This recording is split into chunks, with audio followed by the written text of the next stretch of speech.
அஸ்ஸலாமு அலைக்கும் வரஹ்மத்துல்லாஹி தஆலா பரகாத்துஹு. யதுல்லாஹி அல் ஜமா வாலந்தியா தர்பியாவின் ஆரம்பமாக இது தொடங்கி வைப்பதற்காக முகமது நஃபீஸ் அவர்களை கிராத்தோத அழைக்கிறேன். அஸ்ஸலாமு அலைக்கும் வரஹ்மத்துல்லாஹி தஆலா பரகாத்துஹு. பிஸ்மில்லாஹிர் ரஹ்மானிர் ரஹீம்.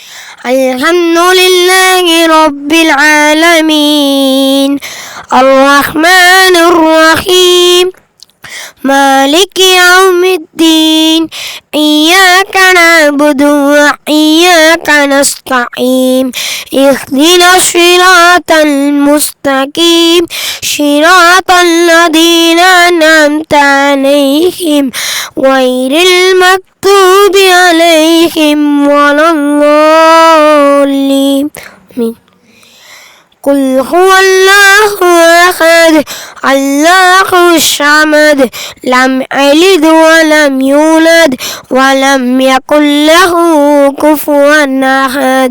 ஒரு நாவாற்றலை மென்மேலும் அதிகப்படுத்துவானாக. ஆமீன்.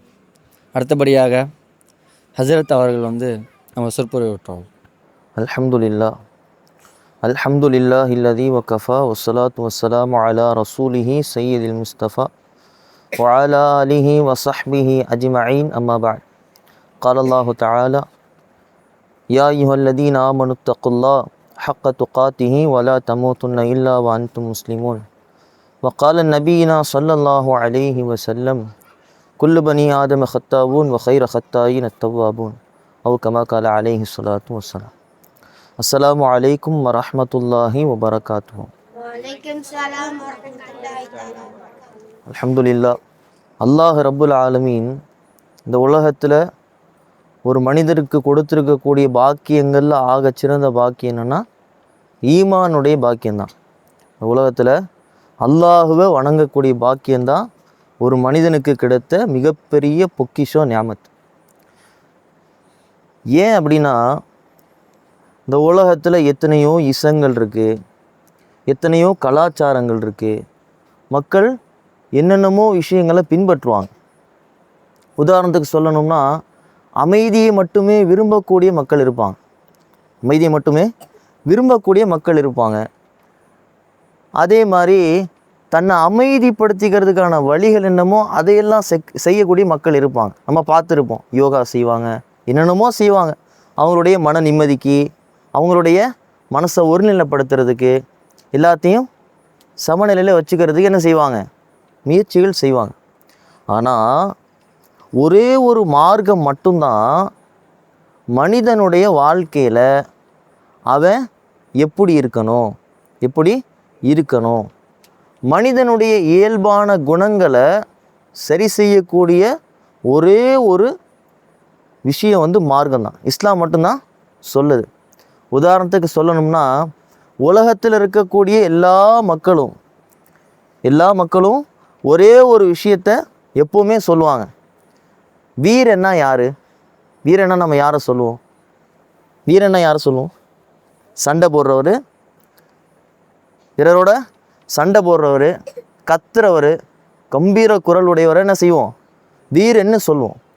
ஆனால் நபி ஸல்லல்லாஹு அலைஹி வஸல்லம் அதுக்கு நேர்மாத்தமாக ஒரு விஷயம் சொன்னாங்க. என்னென்னா, யார் வீரன் தெரியுமா? தன்னோட கோவத்தை முழுங்குறவன் தான் வீரன். யார் வீரன் தெரியுமா? யார் வெற்றியாளன் தெரியுமா? யார் அமைதியாக இருக்கிறானோ அவன் தான் வெற்றியாளன்.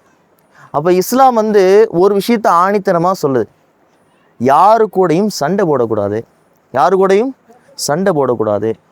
யாருக்கிட்டையும் தேவையில்லாமல் விதண்டாவாதம் வச்சுக்கக்கூடாது. மார்க்கம் சமாதானத்தை தான் விரும்புது. நம்ம மார்க்கம் அப்படின்னு எடுத்துக்கிட்டோம்னா தொழுகை, நோன்பு, ஜக்காத்து இப்படியே சொல்லி பழக்கி வச்சுருக்கோம். ஆனால் மார்க்கம் அப்படிங்கிறது என்னது? பிறருக்கு நல்ல விஷயங்களை சொல்கிறது, பிறரிடத்துல நல்ல முறையில் நடந்துக்கிறது, கோபப்படாமல் இருக்கிறது, விதண்டாவாதம் பண்ணாமல் இருக்கிறது, சண்டை போடாமல் இருக்கிறது. ஏன்னா நபி ஸல்லல்லாஹு அலைஹி வஸல்லம் ஹுதைஃபியாவோட உடன்படிக்கை நம்ம கேள்விப்பட்டிருக்கோம் இல்லையா? ஹுதைஃபியா உடன்படிக்கை அப்படின்னு ஒரு உடன்படிக்கை நடந்துச்சு. ஹுதைஃபியா உடன்படிக்கைன்னு ஒரு உடன்படிக்கை நடந்துச்சு. அந்த உடன்படிக்கையில் காஃபிர்கள், முஸ்லீம்கள் இவங்களுக்கு இடையில் உடன்படிக்கை.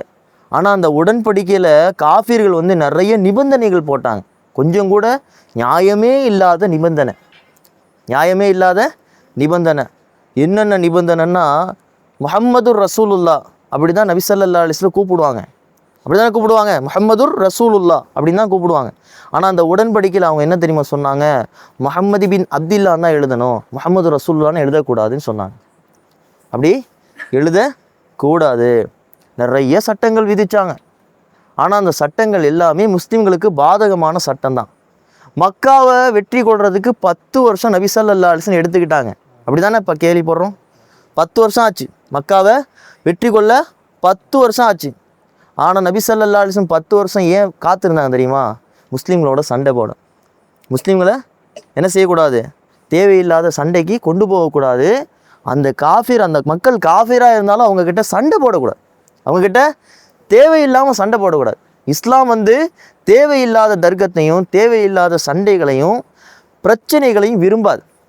போருக்கெல்லாம் போனாங்க, அது மார்க்கத்துக்காண்டி போனாங்க. ஆனால் அந்த போர்லேயும் சட்டங்கள் இருந்துச்சு. அப்போ இஸ்லாத்தை பொறுத்த வரைக்கும் சமாதானமாக போகிறது தான் சிறந்தது. யாரோட என்ன செய்யக்கூடாது? சண்டை போடவோ பிரச்சனைகள் பண்ணவோ வார்த்தைகளை வளர்க்கவோ மார்க்கம் என்ன செய்யலை? அனுமதி கொடுக்கலை. நபி ஸல்லல்லாஹு அலைஹி வஸல்லம் சொன்னாங்க, அல்லாஹ்வுக்கு ரொம்ப பிடிக்காதவன் யார் தெரியுமா? எப்போ பாரு எல்லார்கிட்டையும் சண்டை போட்டுக்கிட்டே இருக்கிறான். எப்போ பாரு ஏதாவது சண்டை போட்டுக்கிட்டே இருப்பான், ஏதாவது வம்பு பண்ணிக்கிட்டே இருப்பான். இவன் தான் அல்லாஹ்வுக்கு ஆக பிடிக்காத மனிதன்னு சொன்னாங்க. நபி ஸல்லல்லாஹு அலைஹி வஸல்லம் தன்னுடைய ஹயாத்தான காலத்தில் முதற்கண் வேலையாக மக்கள்கிட்ட 2 நபர்களுக்கு மத்தியில் சண்டை வந்தாலும் சரி, 2 சமுதாயத்துக்கு மத்தியில் சண்டை வந்தாலும் சரி, முதல்ல அதை போய் தீர்த்து வைக்க தான் பார்ப்பாங்க. முதல்ல என்ன செய்வாங்க? அதை போய் தீர்க்கணும். அது எப்படிப்பட்ட சூழ்நிலையாக இருந்தாலும் சரி, முதல்ல அதை போய் தீர்த்தரணும். எந்த அளவுக்குன்னா, தொழுகையுடைய நேரத்தை கூட கொஞ்சம் தாமதப்படுத்தினாங்க. கொஞ்சம் லேட்டாகினாங்க.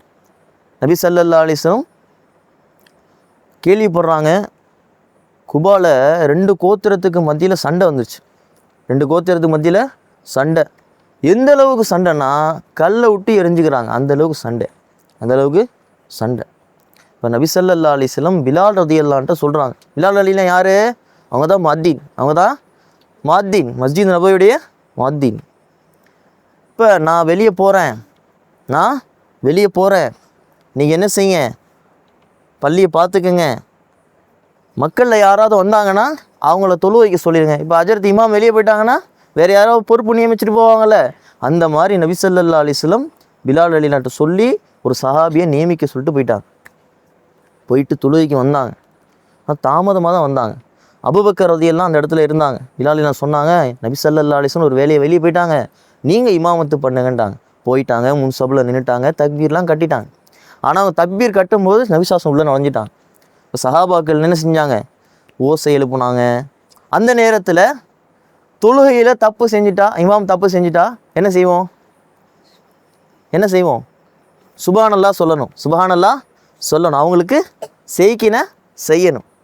பிழையாயிருச்சு சுப்ஹானல்லாஹ் அப்படின்னு என்ன செய்வோம்? எச்சரிக்கை செய்வோம். ஆனால் இந்த சட்டம் அந்த நேரத்தில் தான் கொண்டு வரப்பட்டுச்சு. அந்த நேரத்தில் சஹாபாக்கள் செஞ்சாங்க. அப்போ சட்டம் கொண்டு வரப்படல, என்ன செய்யணும்னு தெரியலை. கையை தட்டினாங்க, கூச்சல் போட்டாங்க.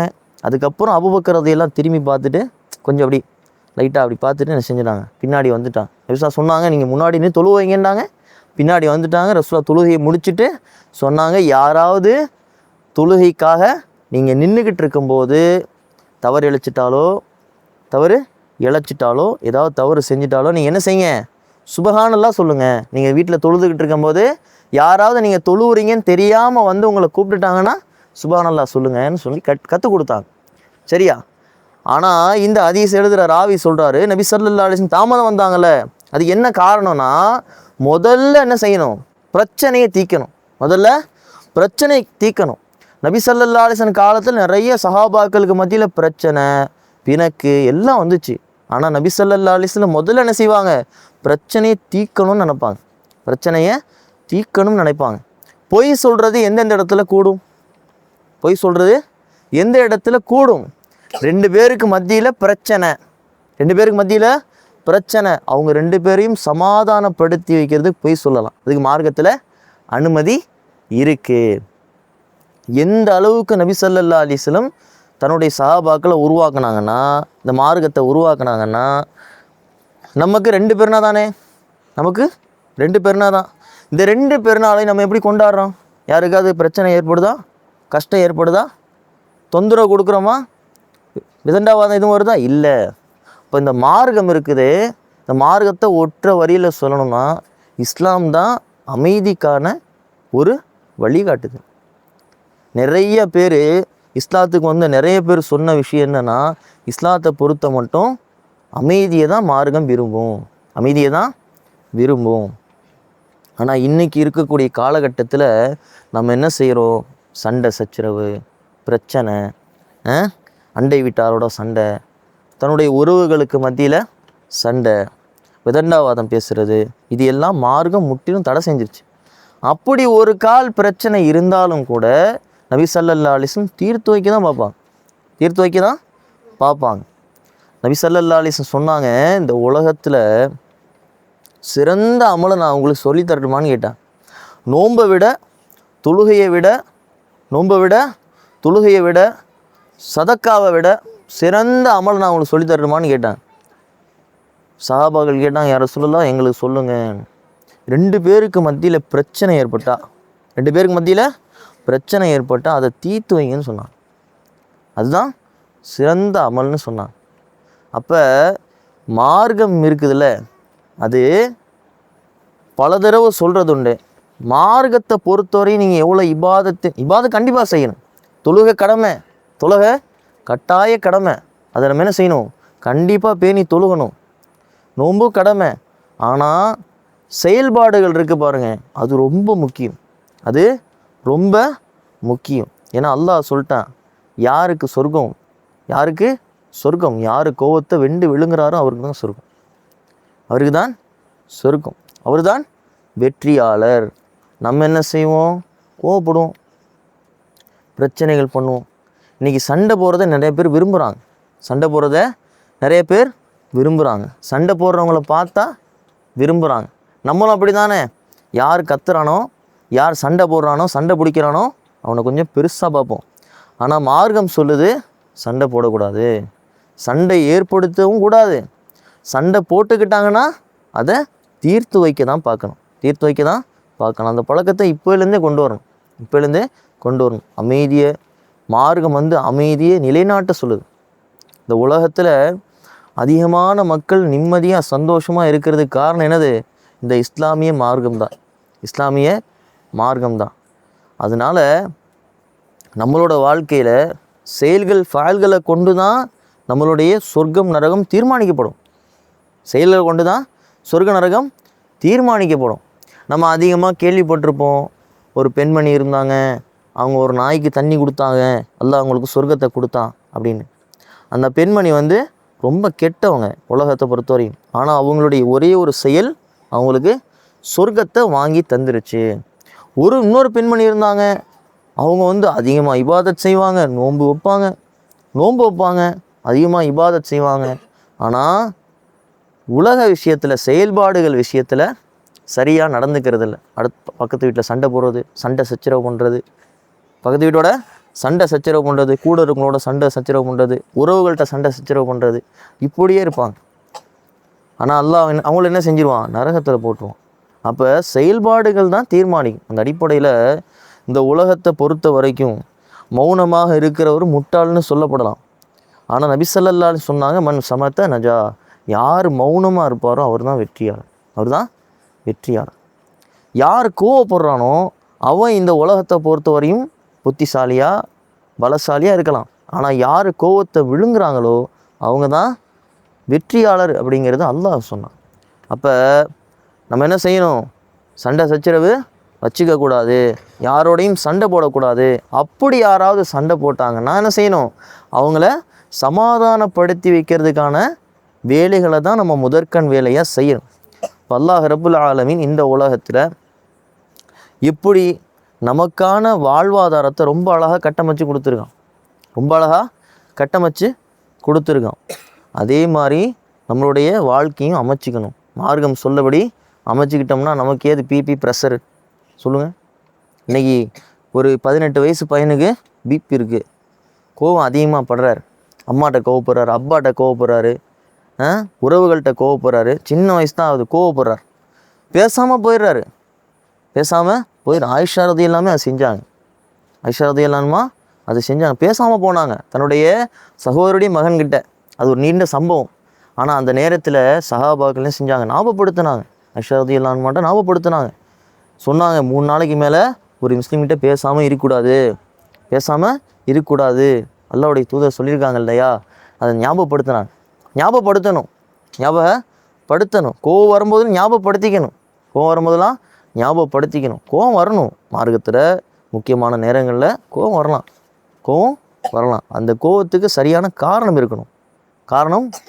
இந்த அடிப்படையில் அல்லாஹ் ரப்புல் ஆலமீன் இந்த உலகத்தில் எப்படி வாழ சொன்னானோ, நபி ஸல்லல்லாஹு அலைஹி வஸல்லம் அவர்கள் எப்படி அமைதியாக மௌனமாக கோவத்தை குறைத்து வாழ சொன்னார்களோ அப்படி வாழ்வதற்கு அல்லாஹ் தௌஃபீக் செய்வனாக என கூறி என்னுடைய உரை நிறைவு செய்கிறேன்.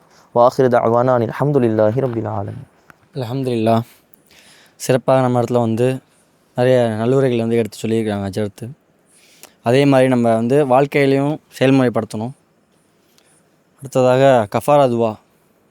யார் அது? தாஹா. சுப்ஹானல்லாஹி வ பிஹம்திஹி சுப்ஹானல்லாஹும்ம வ பிஹம்திக வ நஷ்ஹது லா இலாஹ இல்லா அன்த அஸ்தக்ஃபிருக வ நத்தூபு இலைக். சுப்ஹான ரப்பிக ரப்பில் இஸ்ஸத்தில் அம்மா யசிஃபூன் அஸ்ஸலாமு அலல் முர்ஸலீன் அல்ஹம்துலில்லாஹி ரப்பில் ஆலமீன்.